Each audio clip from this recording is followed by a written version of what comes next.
Hey everyone, Stephen Kesting here. I'm here with my friend Ando, and we were just talking about headbutts and how so many people have got this idea of this movie headbutt. You were just saying that in the movies it's always like this, oh, boom, because it makes for good television, but that's a terrible way to do it. I believe so, yeah. I mean, just like you wouldn't want to wind up a punch and let people see that coming, winding up anything is just giving you a gap in space and I'm off balance. There's nothing good about that. So rather than thinking about offensive headbutts, I prefer to think of it as kind of like passive headbutts. If my structure is good and my head is straight, my job is really to focus on my footwork and my positioning so that my head is always in a place that's annoying to him. His aggression by running into me is what's going to produce headbutts. So it's not necessarily me butting my head into his head, it's his head running into my head. I just saw this in the Mark Hunt, Alistair Overeem UFC fight. Every time Overeem came in, Mark Hunt essentially did this. Beautiful. The Irish kiss. Yes, pretty much. But it wasn't offensive, it was defensive. It was essentially going here, and if you choose to run your face into the top of my head, well, it's not headbutting. Right. I don't know what it is, but if I'm, so it's playing that gray line between what's a legal headbutt and what's not. Sure. So you're talking more of it in a wrestling context to manipulate, or a clinching context to manipulate my weight. Sure.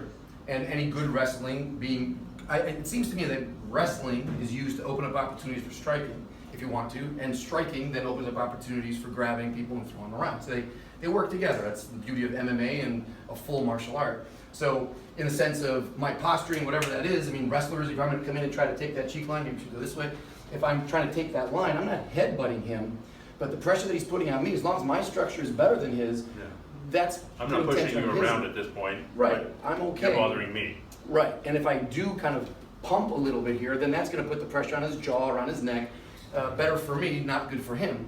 And in that position, I probably won't get disqualified if I'm in a sporting situation.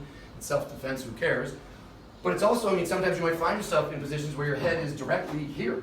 And you're working, whether you're trying to catch the hips or catch a leg or just striking or they're just overwhelming you.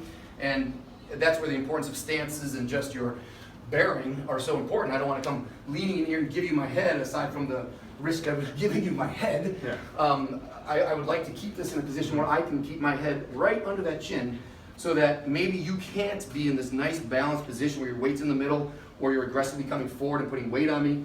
But if I just put this little kind of support system here under your chin, if I'm working here, boom, boom, hitting whatever, not forever, it's just a position to move through, it's just enough so that if you are real aggressive and trying to drop your weight on me, there's something there that just, you can't do. And like I said, it doesn't take a lot for me to just make the chin go up a little bit or turn your head a little bit.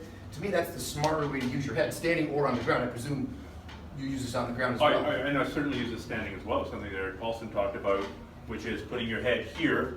As long as my head is here, your options to take me down are pretty limited. There are some things you can do, but by and large, here, I'm doing all the taking down, and a big part of your battle is to reposition your head here. And that one head adjustment tip has saved me from being taken down so many times, it's ridiculous. But I think, if you start using the headbutt offensively, like actually as a percussive tool, leave alone the the intelligence of taking the most complex object in the known universe and smashing it into someone's head as a weapon. Some people, yeah. But if you are going to do it, this is the worst case scenario where I'm taking well, it's not the worst case scenario. Worst case scenario is trying to headbutt you and you landing there. But this forehead to forehead thing is like, who's got more Neanderthal genes? Right. So if you're going to do it offensively, I'm a big believer in dropping and then spearing up. Spearing, for sure. Using the top of the head. It's, so where are those sutures? I mean, I've heard it said many times where you look at the skull and the fissures of that middle and it kind of branches off, so kind of the corners of the dome are great. And as you get towards the middle, it's fused a little bit stronger up there. So you can explore on your own head and figure out and go test it on the wall or ask a phrenologist. Exactly, right. Let them, or your salonstress, let them play around.